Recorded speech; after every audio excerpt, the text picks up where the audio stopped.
Good evening, friends. Today we have with us Miss. She is. She was working as vice principal in a school which is quite old. Like it's, I believe, a 50 years old school.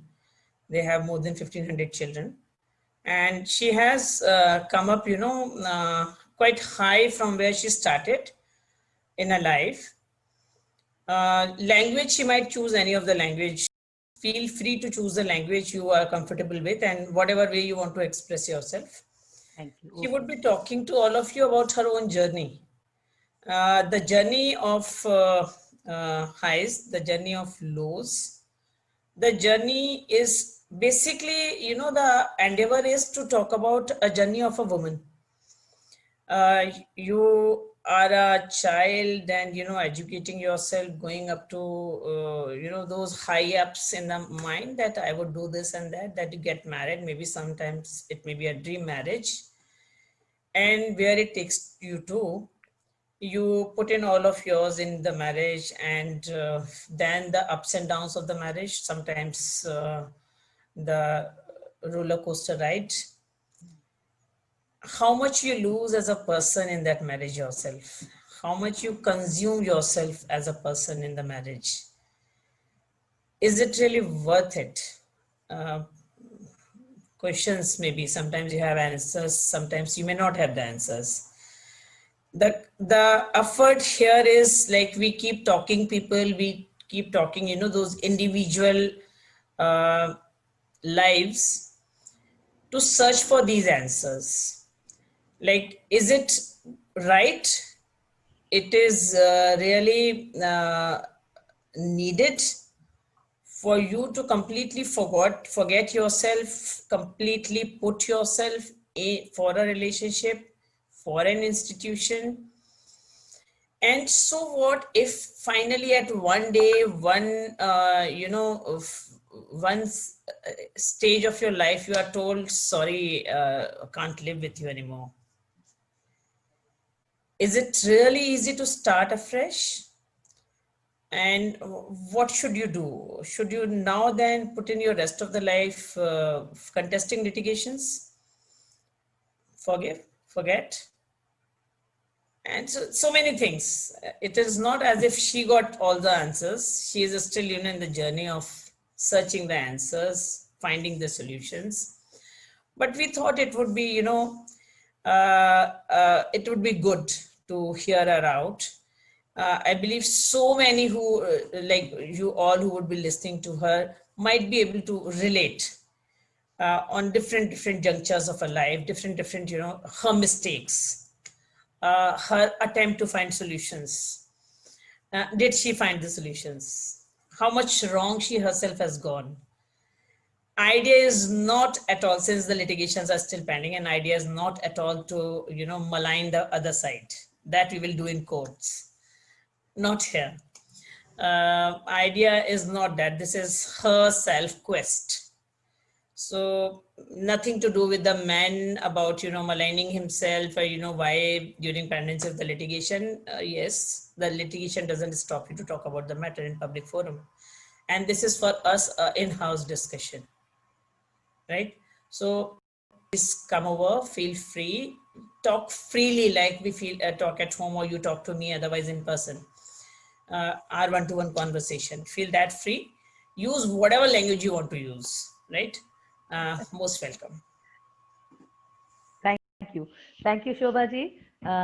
Before I begin, before I would like to share my journey, I would like to extend my heartiest thanks and gratitude to Shobha ji and this wonderful platform, We the Women of India.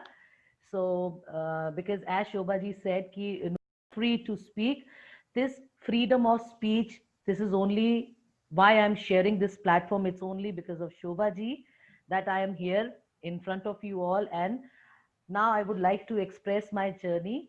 So, you all. So actually, yeah, I would actually have divided, since it's a very long journey. It's almost about 20 years. 20 साल हो गए हैं इस चीज को. So मैं चाह रही थी कि मैं अपनी जर्नी को कुछ मैंने थोड़े से phases में divide करे थे.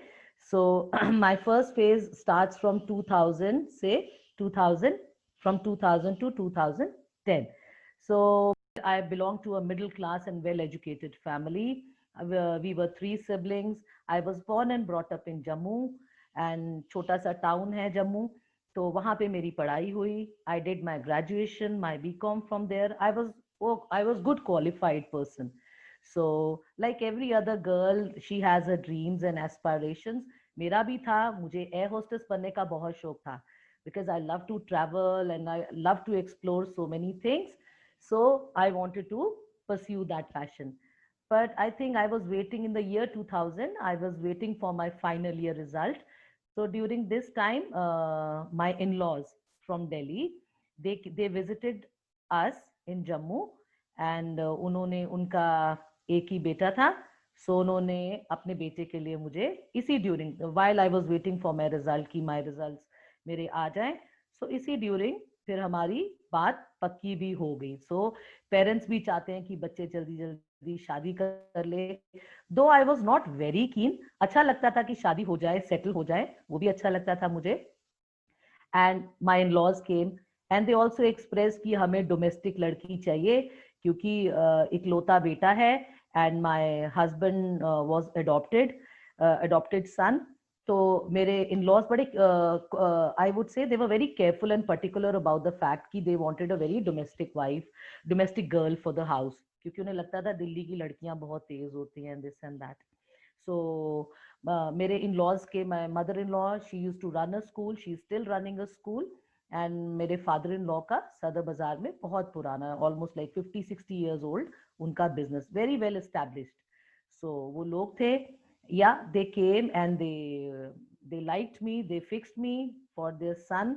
Knowingly they knew our background, they visited couple of times to our house, and उन्हें पता था कि हमारी family was decent family, humble background के थे. बहुत ज्यादा, बहुत एकदम ऐसे फिल्थी रिच तो नहीं थे, but yes we were decent kind of people and educated. Finally, so in the year 2000 I got married and I came to Delhi. This is how I came to Delhi. So my initial years of marriage, I would like to again state, they were like very blissful, and it was like a dream come true. जैसे एक लड़की का एक होता है कि एक like a fairy tale marriage. बहुत बहुत अच्छा. It was a lovely and a very wonderful and a very blissful period. बहुत, I mean, I could not ask for more. So कुछ बोलने से पहले बहुत कुछ, you know, I used to get, and it was an excellent period. So yeah, फिर mom dad भी थे and my husband was there. तो मम्मी पापा बहुत बिजी रहते थे. एंड सिंस मॉम डैड ने मेरे हस्बैंड को बहुत लेट अपनी लाइफ में, बहुत लेट उन्होंने अडॉप्ट करा था. I think by the time they were 50s, both of them, they adopted the son. And by the time we got married, we both of us, our in-laws were almost 75. So I got married when I was 21 and my husband was 25. So mom and dad का as बहुत बड़ा था, and they were very keen कि भाई जल्दी से बच्चे करो क्योंकि हमारी उम्र निकल गई है. And क्योंकि family were like 3 people, mom, dad, my husband and me. We were 4 of us in the house, in a big house in South Delhi. So very happy. Initial period was very good, very enjoyable. My mom's side, mom-in-law side, family was quite big. और every weekends उन्होंने आना खूब, क्योंकि mom dad family में सबसे बड़े होते थे, तो सारे फैमिली मेंबर्स हमारे घर आ जाते थे. फिर हम खूब खाना पीना, बहुत मौज मस्ती, फैमिली गैदरिंग्स, बहुत अच्छा टाइम था. And so I think by 2002, yes, my first son was born, क्योंकि parents were very keen कि बेटा हमारी उम्र निकल रही है, जल्दी से जल्दी बच्चे करो. So चले ठीक है, तो 2002 में पहला बेटा हुआ. And at the same time my father-in-law was again very keen कि नहीं, इसको स्कूल में आना है क्योंकि हमारे बाद इन्हीं बच्चों ने संभालना है. So he was very very keen. तो बहुत सारी चीजें ना बड़ी, they were like multiple things happening at the same time. बच्चे पैदा करना and पढ़ाइयाँ भी करना, बहुत कुछ चल रहा था. so mom and dad both decided कि चलो नूपुर का बेबी हो गया है, तो अब ये क्योंकि दिल्ली में रह के क्योंकि मॉम भी बड़े बिजी रहते थे, papa was also very busy and husband was also very busy, they were all busy, so मेरे लिए पढ़ना मुश्किल हो रहा था, एंड क्योंकि BEd I had to do it regularly, so इसके लिए फिर मैंने वी डिसाइडेड कि that I should pursue my BEd from Jammu. तो मैंने 1.5 years I came to Jammu to do my regular B.Ed. तो ऑन एंड ऑफ जब भी वेकेशन होता था, कुछ होता था, तो on and off either I use to come to Delhi और my husband use to come to meet us in Jammu. So it was all, yeah, 2005, I think 2004 में I completed my B.Ed. So during that when I completed my B.Ed, क्योंकि पढ़ाई भी चल रही थी, बच्चे, घर, ससुराल, family, I mean everything was happening. I was all over the place. So, and I was loved by everyone also. And and 2005 February, yeah, my father-in-law, he passed away. During that time, I was expecting my second child. So yeah, before his death, I disclosed this news to my father. He was very happy, but after a couple of days, he passed away. And the same year, 2005 September, my second son was born. So, what happened during this stage when my father-in-law passed away? It was like a very big shock to the entire family. I think I would rather say mom could not deal with the fact कि भाई पापा नहीं है, क्योंकि पापा और mom का बहुत लंबा एसोसिएशन था, ऑलमोस्ट मोर देन 50 years वो इकट्ठे थे। तो बट मॉम थोड़ा सा ना शेकन हो गए थे, एंड तो एज उनके बच्चे, हम लोग, मैं और मेरे हस्बैंड, और तब एक ही बेटा था, या अभी I was expecting the second, I was pregnant with second child. तो मॉम थोड़े नहीं, बहुत ज्यादा अपसेट हो गए थे। सो हम बच्चों को लगता था कि ठीक है, शायद पापा के साथ मॉम का बड़ा एसोसिएशन है, और ऑब्वियसली अब वो इतनी बड़ी उम्र में अकेले हो गए, क्योंकि उन्हें बड़ा प्यार करते थे वो। तो मॉम थोड़ा सा बड़े वो अपसेट हो जाते थे, चिड़चिड़े हो जाते थे, तो हमें लगता था कोई बात नहीं, इट इज कम्प्लीटली ओके। और समटाइम्स तो मॉम कभी कभार वो, तो हमें लगता था कि ठीक है, चले, कोई बात नहीं, क्योंकि हस्बैंड नहीं है, तो वी कैन अंडरस्टैंड कि what she is going through. तो पर वो मुझसे ना उस टाइम थोड़ा सा मुझसे अपसेट रहना शुरू हो गए थे, मुझसे खुश नहीं रहते थे वो। अचानक ही कभी उनका मूड करता था, अच्छे हो जाते थे, कुछ बुरा भला बोल के, फिर वो बाद में भूल भी जाते थे कि उन्होंने कुछ ऐसी बात की है। तो काफी बातें वो गुस्से में आके बोल भी देते थे। समटाइम्स वो कह देते थे कि सोतेले हो, चलो हटो, सोतेले की तू बीवी है। तो बड़ा थोड़ा सा अजीब लगता था कुछ टाइम के लिए, फिर लगता था कि नहीं नहीं, जो मम्मी जिस चीज से गुजर रही हैं, हमारा तो कुछ भी नहीं है, तो उसको मैं उस चीज को आई यूज टू लेट गो कि कोई बात नहीं। और कुछ टाइम के बाद फिर वो ठीक भी हो जाते थे, कि वो ऐसे ठीक होते थे कि एज इफ कुछ हुआ ही नहीं है, कुछ कहा ही नहीं है उन्होंने। तो हम I use not hmm I use to take it like with a pinch of salt, I would rather say, उसको ज्यादा सीरियस नहीं लेते थे। तो चलता था कि ठीक है, it is okay, it is okay, चले, लाइफ केप्ट ऑन मूविंग, चलता रहा। So then we had 2 children by this time, एक फैमिली बन गई थी। So like a normal family, like ठीक है, mom, my husband, 2 children, me. तो एक बड़ा अच्छा हमारा तब भी फैमिली बहुत अच्छी चल रही थी। पर ड्यूरिंग दिस टाइम क्योंकि सिंस सारा प्रेशर मेरे हस्बैंड के ऊपर भी आ गया था, क्योंकि हमारा ना काम डिवाइड था। Mom and me use to go to school, my father-in-law, he used to handle Sadar, and my husband used to go with him. So हमारे काम घर में बटे हुए थे। तो अब पापा के ना होने से काम का प्रेशर, ऑब्वियसली एक वॉइड आ जाता है लाइफ में, तो वैसा ही हुआ। तो काम का प्रेशर और ये सब चीजें, ये सब आया, सब मेरे हस्बैंड पे आ गया। I hope you can understand all these things. Anyhow, life was going on.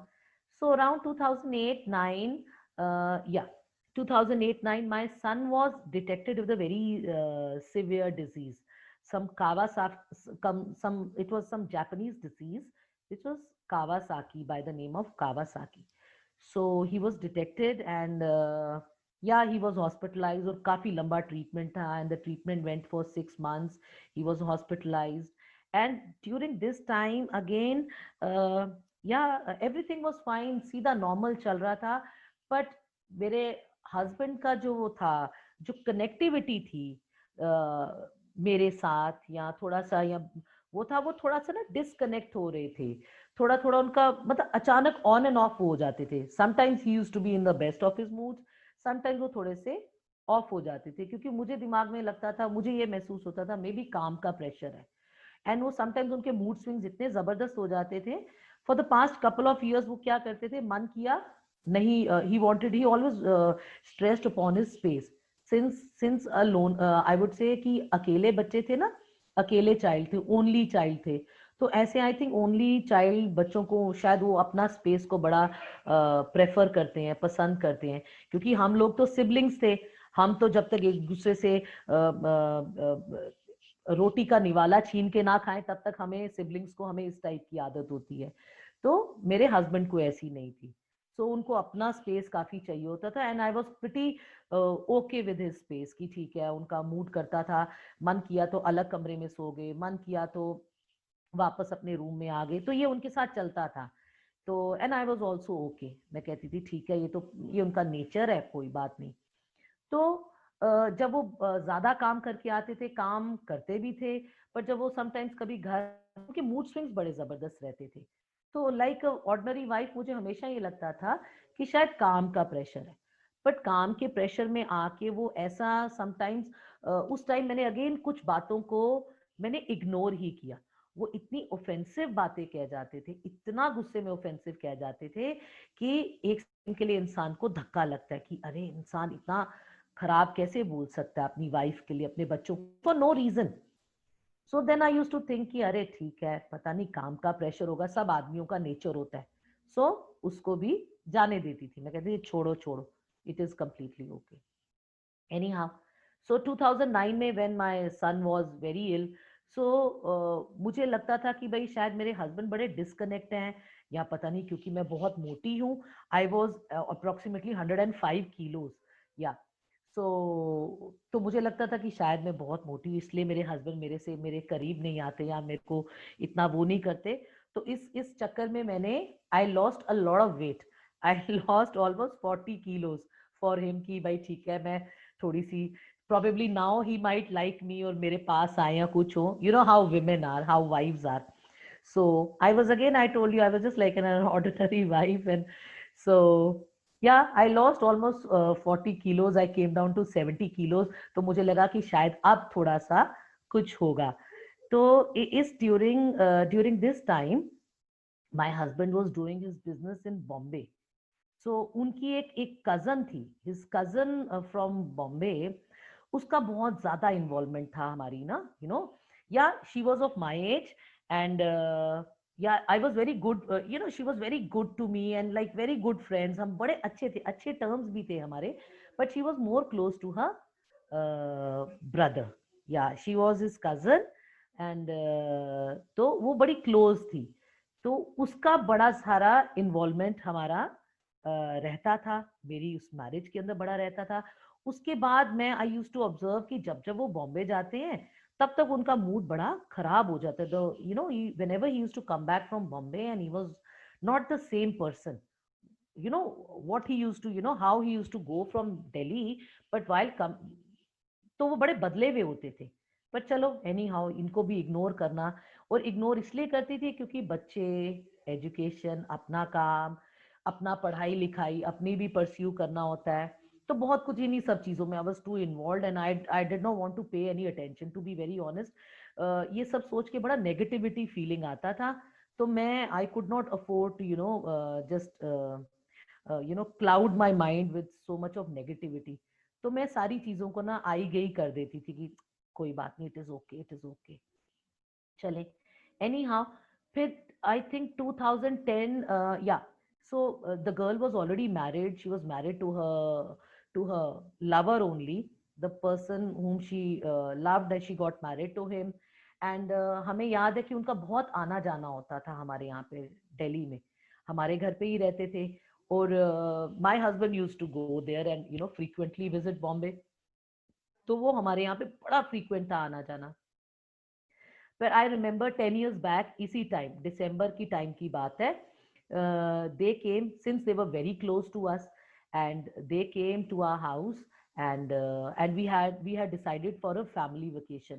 हम सब ने, उनकी फैमिली ने और हमारी फैमिली ने, हमने जाना था Wagah border and Amritsar and here golden temple, exactly this month only, दिसंबर. तो but then I think something was, क्योंकि उस लड़की का एनी हाउ वैसे ही बहुत सारा इन्वॉल्वमेंट था, एंड उसका हस्बैंड उसकी चीजों को लेके he was quite suspicious also, and any how. पर चलें, वो जब हमारे इस टाइम यहाँ आए तो हम दोनों को, मींस उसके हस्बैंड को और मुझे, बड़ा अजीब लगना शुरू हुआ कि जो हमने देखा तो वो एक नॉर्मल ब्रदर सिस्टर वाला चीज नहीं लग रहा था, वो बड़ा ही वियर्ड लग रहा था. सो आई वुड रिमेम्बर कि एक सीन ऐसा था कि जहाँ पे, मतलब पहले तो वो लड़की बिना हस्बैंड के ही अपने यहाँ दिल्ली पहले ही आ गई, उसका हस्बैंड बाद में आया. चले, जब उसके हस्बैंड ने उसको ज्वाइन किया हमारे यहाँ पे, पर वो दोनों, दोनों इन द सेंस कि the girl and my husband, his sister and my husband, they were never found at home. घर पे होते नहीं थे. मैं और उस लड़की का हस्बैंड, हम लोग घर पे वेट कर रहे होते थे कि आज हमने यहाँ पे डिनर पे जाना है, आज हमने वहां जाना है, हमारे बहुत सारे प्लान्स होते थे. बट हमारे वो प्लान सारे ऐसे ही रह जाते थे, पता ही नहीं चलता था वो दोनों पूरा पूरा दिन कहाँ गायब रहते, और पता भी नहीं हम उनको. और रात को वो आते थे घर पे, कहाँ से आते थे, किधर से आते थे, कोई सवाल का जवाब नहीं. As I told you also कि ड्यूरिंग 2008-9, क्योंकि मेरे हस्बैंड का वैसे ही डिस्कनेक्ट होना शुरू हो गया था, वो वैसे भी चीज़ों को जितना खुल के बोलते थे, मुझसे शेयर करते थे, वो उन्होंने बताना काफ़ी हद तक बंद भी कर दिया था जब से इस गर्ल का इन्वॉल्वमेंट हुआ था. एनी हाउ, फिर कुछ ऐसा एपिसोड हुआ, इसी दौरान ऐसा हुआ कि इस लड़की के हस्बैंड ने कुछ ऐसा देखा जिसके कारण उन दोनों के बीच में बहुत बड़ा झगड़ा हुआ हमारे ही घर पे. एंड ही, हमारा जो हॉलीडे था इकट्ठा करना था, we left the plan in between, and he and the boy, he left for Bombay. वो वापस चला गया एंड एवरीथिंग सारा एकदम ठप पड़ गया. And my husband and this girl, they were not to be found anywhere, पता ही नहीं चल रहा था. And I remember I was in school that time. तो क्योंकि मेरे को मॉम के साथ स्कूल जाना होता था, एंड मुझे ये लगता था कि मेरे हस्बैंड सदर चले जाएंगे, क्योंकि सदर जाना होता था, वो सदर में जाते थे, मैं और मॉम स्कूल चले जाते थे, बच्चे अपने स्कूल चले जाते थे. सो मुझे ये सारी चीजें कुछ देखी भी मैंने, और फिर मैं इन सब चीजों को अगेन इग्नोर भी करती थी, क्योंकि इग्नोर करने के अलावा मेरे पास और कोई, I had no option.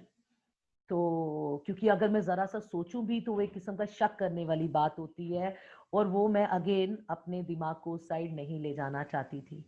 So any how, this boy, her husband, he called me from Bombay. He said कि उसकी बीवी अभी तक वापस नहीं आ रही है, कहाँ पर है, उसका पता करो. तो I told his her husband, Neeraj, कि वो कहाँ पर है, since I was in school.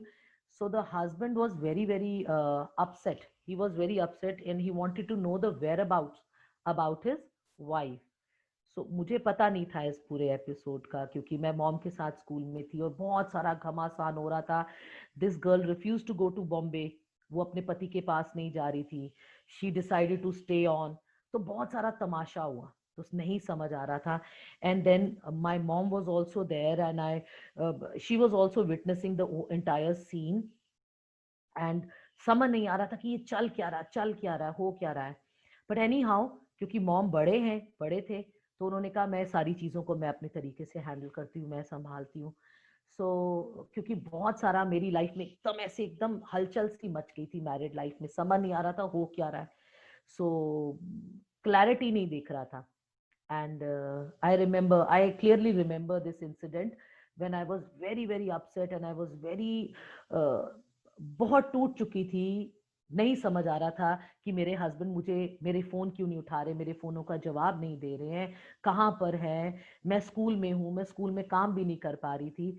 तो दैट टाइम आई रिमेम्बर, वो सीन अभी भी नहीं भूलता मुझे, क्योंकि मॉम बहुत बड़े हैं मुझसे, तो उन्होंने मेरे आगे ऐसे चुन्नी फैला के, ऐसे जैसे होता है कि किसी के आगे आप अर्ज करते हैं, यू बाउ डाउन, यू रिक्वेस्ट. तो उन्होंने मेरे आगे चुन्नी फैला के मुझे कहा कि बेटा प्लीज, मेरा बहुत बड़ा नाम है, मेरा रेपुटेशन है, तो मैं नहीं चाहती कि ये घर की बात घर के बाहर निकले, तो आई प्लीज रिक्वेस्ट यू कि तुम ये बात को यहीं रखो और मैं इस सिचुएशन को मैं अपने तरीके से हैंडल करूंगी। शी प्रॉमिस मी कि वो इस सारी चीजों को वो संभालेंगे एंड देखेंगे। एनी हाउ फाइनली उस लड़की को हमें धक्के मार के, मतलब कि जैसे तैसे करके उसको हमें यहाँ से भेजा। तो मुझे लगा कि चीजें यहाँ पे थोड़ी सी अब थोड़ा सा काम डाउन हो गया। इस चीजों को हमने कोशिश करी कि सेटल डाउन करने की। एंड आई थिंक कि कुछ एपिसोड्स ऐसे थे कि जहाँ पे बहुत कुछ इसी दौरान बहुत कुछ चीजें, again I am not here to malign anyone, but मैं ये बताना चाह रही हूँ, मैं इस एपिसोड को इस तरीके से बताने की कोशिश कर रही हूँ कि how as a wife of 2 children या अपने इन लॉज के घर में है, बहुत सारी चीजें होती हैं, उसको देखकर अनदेखा करना होता है और उसको आंखों को बंद करना होता है। तो मैंने भी यही सब किया। देख रही थी मैं, जबकि मैंने रंगे हाथों भी पकड़ लिया था। So but I chose not to speak, क्योंकि जब मैं बच्चों को देखती थी, जब मैं अपनी फैमिली देखती थी, जब मैं मदर इन लॉ को देखती थी जहां मैं खड़ी थी उस वक्त, तो मुझे लगता था बोलना बहुत खराब हो जाएगा, बोलने से चीजें बहुत बिगड़ जाएंगी। सो मैं डर भी गई थी, आई was very scared and I was insecure also, plus at the same time my mother in law assured me, she said कि मैं इन सब चीजों को मैं हैंडल करूंगी और इसको सिचुएशन को काम डाउन करूंगी। So after this episode, when I saw a few offensive things and which was hard to digest, but still I chose कि ठीक है कि बच्चे हैं, वही वाली बात आ जाती, सेम एक मदर की, एक वाइफ की एक इनसिक्योरिटीज होती है जिसके कारण जो मर्जी प्रेशर्स आप कह लो, लोग क्या बोलेंगे, फैमिलीज क्या सोचेंगी, बच्चों का क्या होगा, सो ये सारी चीजें दिमाग में रख के I I try to brush everything under the carpet, और मैंने इन सब चीजों को एकदम दबा दिया। जैसे होता है कि यू बेरी द थिंग्स, तो मैंने भी इन सब चीजों को बेरी कर दिया। मैंने सोचा कि इन सब चीजों को निकालना अब ठीक नहीं है। So but then I was, इस एपिसोड के बाद, yeah when I caught my husband red handed, इस एपिसोड के बाद this was, I think this was the first time where I had a major argument with my husband. So बहुत major कॉन्फ्रंट्रेशन हुआ था, क्योंकि इससे पहले ही सारी चीजें, चाहे वो मेरे हस्बैंड का मूड स्विंग्स होना, बड़ी ऑफेंसिव बातें कर देना या अलग कमरे में सो जाना, तो मैं सारी चीजें बड़ा नॉर्मल लेती थी। मैं कहती थी चलें, ये तो हर घर में होता है, कोई बड़ी बात नहीं है। बट ये चीज देखने के बाद ये मुझसे हजम नहीं हुई। But yes, this was the time where I confronted my husband, और मुझे लगा इट्स हाई टाइम मुझे पूछना चाहिए। और मेरा उनसे आई थिंक लाइफ में first and the last time ही झगड़ा हुआ था। झगड़ा as in verbal this thing, वरना नॉर्मली क्या होता है कि कोल्ड वॉर ही हो जाती थी। मतलब कि आपने बोला कुछ भी नहीं, और बिन बोले my husband use to go in to complete quietness, अलग हो जाना, और कोल्ड वॉर ही उनका चलता था। सो इनका ये वाला बिहेवियर वॉज वेरी नॉर्मल, तो मैं उनको नॉर्मल ही लेती थी। पर दिस एपिसोड में उसके बाद after lot of confrontations, so arguments बहुत, it became little dirty also. And as a wife मैं चाहती थी कि मुझे मेरे सवालों के जवाब मिले, जो कि मुझे उस टाइम भी नहीं मिले थे। So my husband chose to not to answer any of my questions. और उसके बाद मेरे हस्बैंड ने, हमारा घर काफी बड़ा था, उन्होंने फर्स्ट फ्लोर में अपना, हमारा we had a duplex, we had a big house, so उन्होंने फर्स्ट फ्लोर में जाके अपना for the next 1.5 years he started living, not living, he started sleeping there. He did not come back to his room for the next 1.5 years. तो जब this was my first phase actually, I would say, from 2000 to 2010.